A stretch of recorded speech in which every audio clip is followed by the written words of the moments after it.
안녕하십니까. 경제와 사회 문제를 데이터로 쉽게 풀어보는 미스터 큐 TV입니다.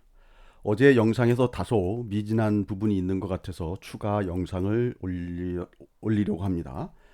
장세 파악을 위한 옵션 이해라는 주제로 말씀을 드리려고 하는데요. 여러분들한테 지금 옵션을 가르쳐 드리겠다는 것이 아니고요. 장세를 파악하기 위해서 제가 그 옵션과 관련된 데이터들을 많이 말씀을 드리는데 이런 것들에 대한 이해를 높이기 위해서 드리는 말씀이니까 오늘 드리는 말씀은 그냥 직관적인 부분만 이해하시고 나머지 다 잊으셔도 관계없습니다.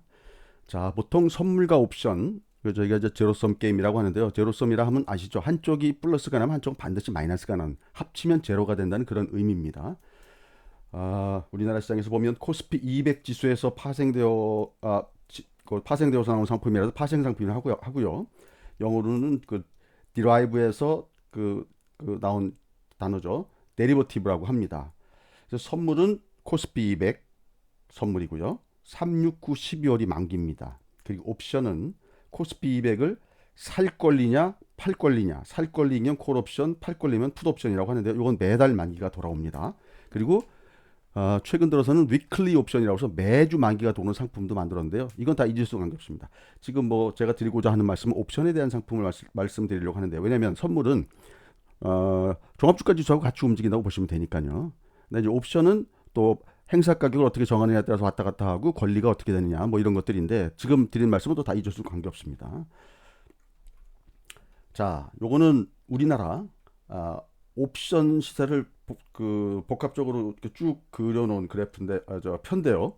지금 보시면 여기 지금 행사 가격이라고 돼 있죠. 행사 가격 282.5가 우리나라 종합주가 지수로 환산을 하면 2128 정도 된다는 겁니다. 그래서 지금 우리 시장이 이제 여기 근처에 있는 거죠. 그래서 이쪽은 콜 옵션, 이쪽은 풋 옵션인데요. 자, 이것만 아시면 됩니다. 콜 옵션은 살 권리죠. 282.5에 만약에 내가 282.5에 살 권리를 사서 뭐 290 정도에 판다 아니면 282.5에 판다 292.5에 행사를 한다 그러면 이게 어떻게 되냐면요 이게 10 차이 나지 않습니까? 10이면은 250만 원 정도 이익이 생기는 겁니다. 반대로 여기까지 올라오지 않고 주가가 떨어지면 행사 안 하면 그만입니다. 풋옵션은 마찬가지고요. 풋옵션은 팔 권리기 때문에 내가 이 가격에 팔 수 있는 권리기 때문에 이거보다 싸게만 사면은 이익이 나지 않겠습니까? 이제 그런 구조입니다. 자, 이해 못하셔도 관계없습니다. 제가 다음 그림에서 다시 설명을 드리도록 하겠습니다. 자, 요거 뭐 제가 그림을 한번 그려봤는데요. 어떻게 설명드리면 좀 쉬울까 하고 나름대로 고민해서 그린 그림입니다. 요 가운데 내가 있습니다. 그리고 이쪽은 파생시장, 옵션 시장이 있고요. 이쪽은 그 거래소 시장입니다. 코스피 200이 거래되고 있습니다.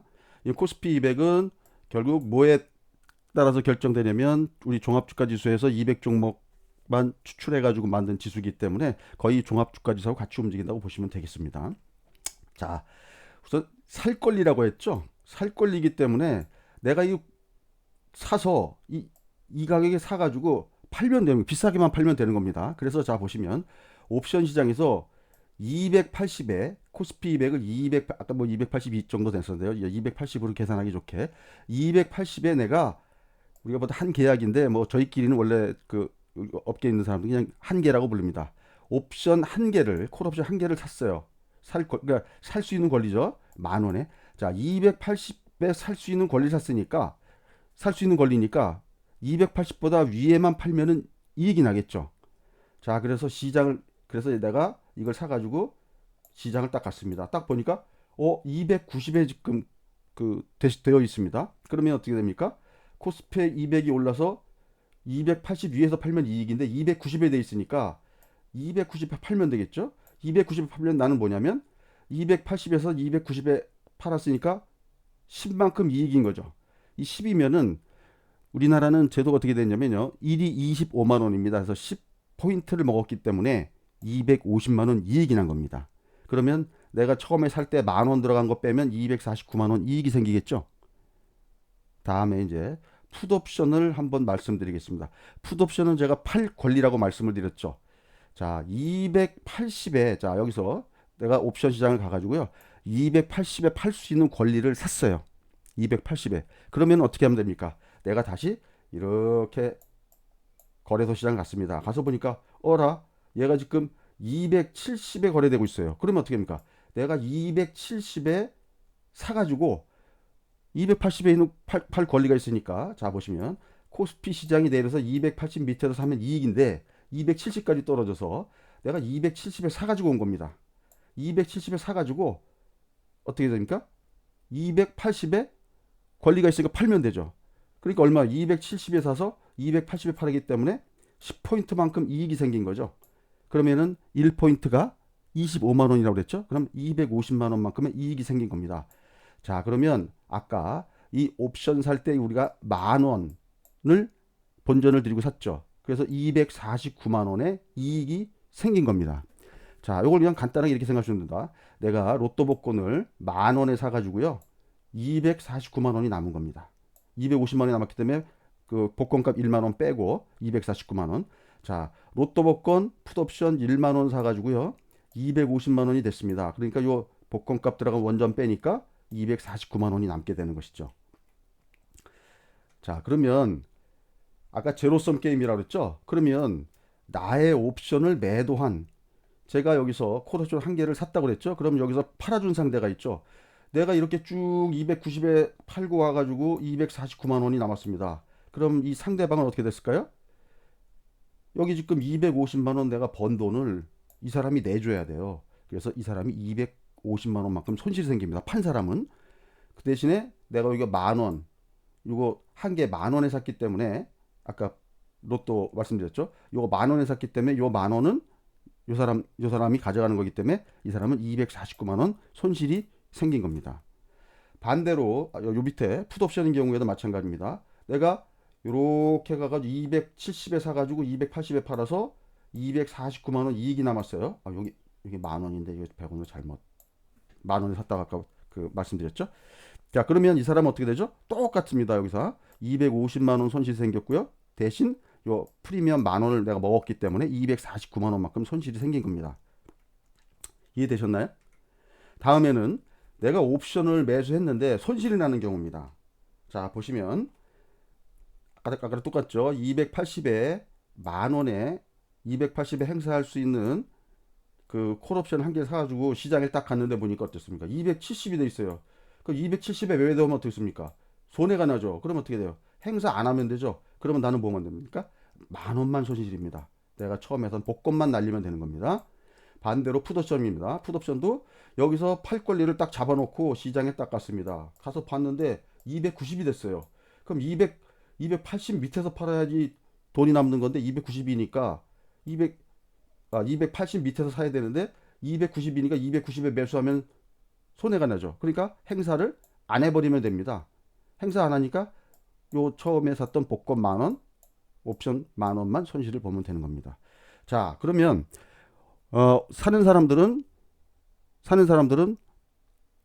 남을 때는 많이 남고요. 손해 나면 내가 처음에 살 때 복권값만 날리면 된다는 말씀이죠.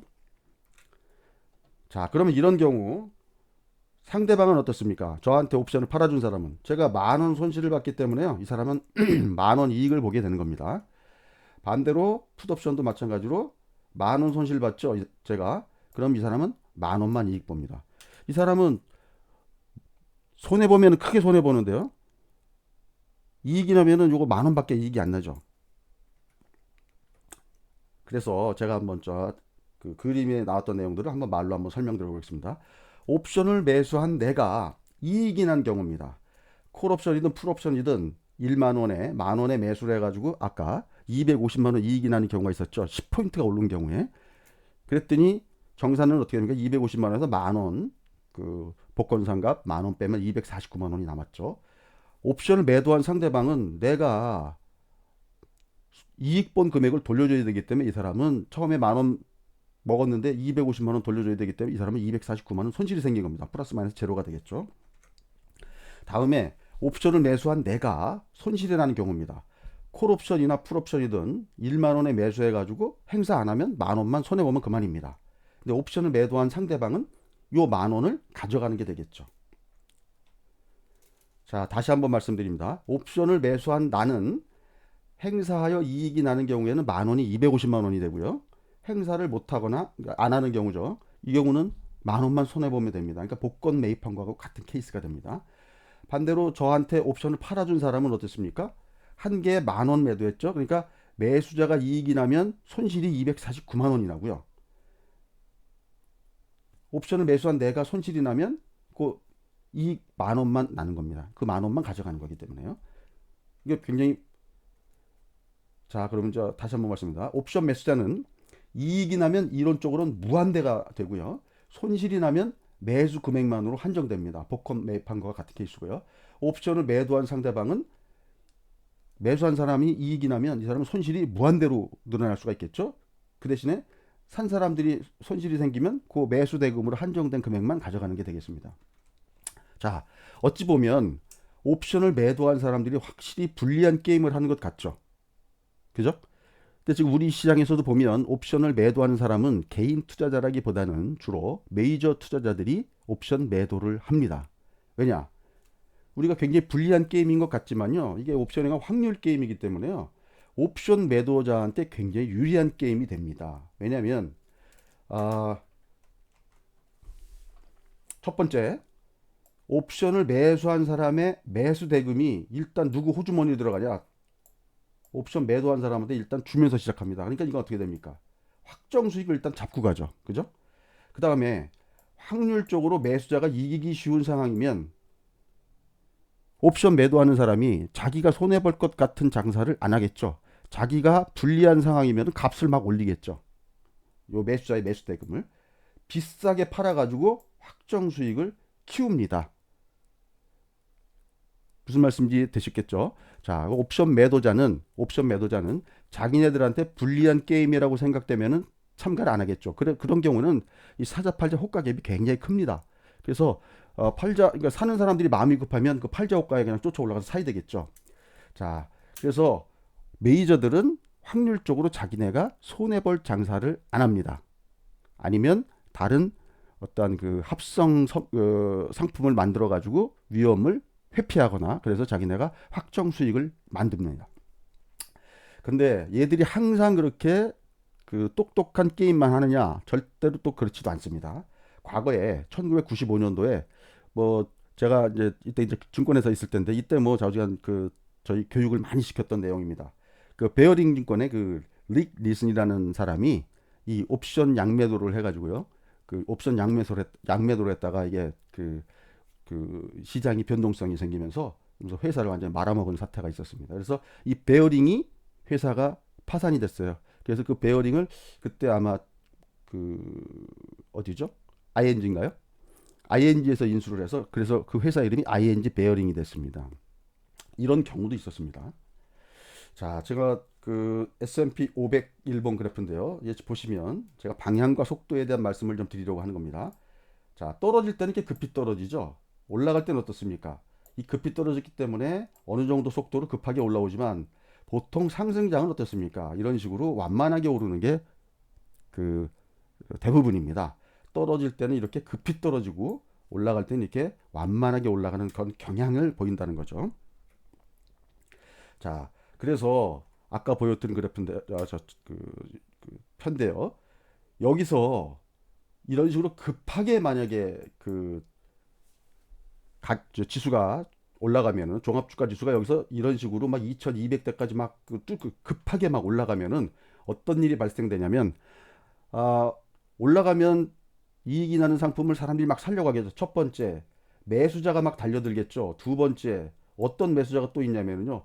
이걸 자기네가 유리할 줄 알고 옵션을 매도해 놨는데 자기네한테 불리한 방향으로 되니까 어떻게 됩니까? 걔들도 매수에 참여하겠죠. 그럼 매수가 1에서 2로 늘어나죠. 세 번째, 이게 이제 골 때리는 건데요. 세 번째는 우리가 보통 마진콜이라고 하는데요. 뭐 예를 들어서 신용거래 하다가 우리가 반대 매매 나가는 그런 꼴입니다.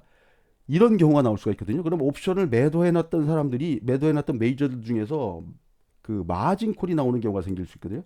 반대 매매가 나와가지고요. 가격 불문하고 막 올라가면서 사는 경우가 있습니다. 그래서 이런 경우는 옵션 가격이 아주 그냥 급격하게 올라가는 경우가 생길 수가 있습니다. 떨어지는 쪽도 똑같은 경우가 되겠습니다. 자, 옵션은 방향과 속도가 중요하다고 지금 말씀을 드렸죠. 상승이 급하게 나오면은요, 외가격 그 옵션 가격이 막 급상승을 하게 되는데요. 외가격이라는 아까 좀 뭐 280인데 뭐 300 뭐 위에 있는 그 가격이 위로 많이 벌어져 있는 데를 외가격이라 하는데요. 자, 콜옵션 가격이 급상승하면 일단 사는 사람들도 있죠. 그냥 좋게 보고 사는 애들도 있고요. 두 번째는 매도자들 중에서 손실이 생길까봐 막 급히 사는 경우가 있고요. 세 번째, 마진콜 반대 매매 때문에 난리가 나는 경우가 나올 수가 있습니다. 그래서 옵션을 매도하는 애들도 이런 위험이 있습니다. 그래서 옵션을 매도하는 애들이 옵션을 매도할 때는 나름대로 이런 위험을 감수하고 하는 거거든요. 이제 제가 계속 옵션을 매도하는 쪽을 계속 말씀드리는 이유는 메이저들이 도대체 무슨 생각 가지고 옵션을 매도하고 시장을 어떻게 관리하는지를 말씀드리려고 하는 겁니다. 하락도 똑같습니다. 뭐 급하게 하락이 나오면 풋옵션 가격이 급상승을 하는데요. 이때도 풋옵션을 막 사고요. 두 번째는 요거 매도해놨던 사람, 풋옵션을 매도했던 아들이 뭐 손실이 막 무한대로 늘어날 수 있기 때문에 아까 닉 리슨 같은 경우 그런 뭐 이렇게 손실 회피하는 매수가 들어올 수 있고요. 맨 마지막에는 이제 마진콜 그 반대 매매가 막 들어오는 경우가 있기 때문에 옵션 가격이 아주 급상승하는 그런 경우가 나올 수 있습니다. 자, 옵션 매도하는 사람들은 이런 위험을 감수하면서 하는 겁니다. 자, 보시면 지난 금요일 날 그 미국 시장이죠. 미국 시장이 떨어진 거에 비해서는 빅스 값이 생각보다 많이 안 올랐어요. 여기가 지금 보시면 6월 10일, 11일 그때 올랐을 때 가격이 많이 조정 나왔을 때 빅스 값이 올랐던 데가 여기인데요. 이번에는 요 정도 수준에 지금 머무르고 있습니다. 제가 말씀드렸죠. 요거는 옵션 변동성, 요거는 선물 가격입니다.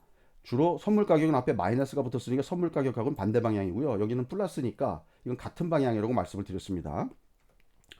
자, 요거 미국 시장 제가 5분봉 한번 보여드렸죠.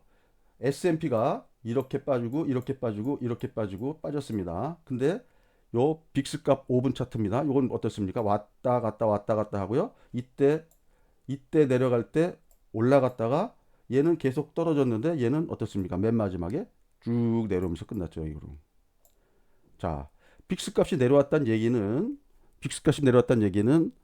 앞에 옵션 변동성을 누군가 죽여놨다는 얘기가 됩니다. 그죠? 옵션 변동성까지 올랐으면 선물 내려간 거는 만큼 빅스 값이 커지고요. 옵션도 만약에 변동성 어떤 거 보고 매수자들이 많이 들어와 가지고 그쪽 가격이 변동성이 커서 가격이 올랐다 그러면 이 가격이 위로 치솟으면서 끝났어야 되는데 오히려 반대로 내려오면서 끝났죠. 자, 요거를 제가 아주 그냥 직관적으로 이렇게 표현합니다. 아주 러프한 구성 조사라고 제가 말씀을 좀 드렸는데요. 요건 한번 좀 신경 써서 한번 들어주시면 좋겠어요.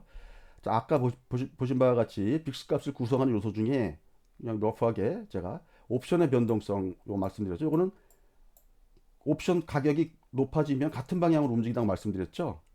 다음에 선물은 지수 우리나라로 치면 종합주가 지수에 의해서 선물값이 결정되니까 이건 지수로 치환해서 말씀드리겠습니다. 이건 아까 앞에 마이너스 값이 있었기 때문에 반대 방향으로 말씀드렸죠. 그럼 무슨 얘기냐면 옵션 변동성이 커지면 빅스 값도 올라가고요. 그 다음에 선물이 올라가면 빅스 값은 아랫방향이고요. 선물이 떨어지면 지수 값이 떨어지면 얘는 올라가죠. 그죠? 그래서 변동이 하방으로 급하게 움직이면 지수가 하방으로 급하게 움직이면 아까 말씀드렸죠. 옵션 변동성도 급하게 움직이면 어떻습니까? 얘도 플러스가 두 개 생기겠죠.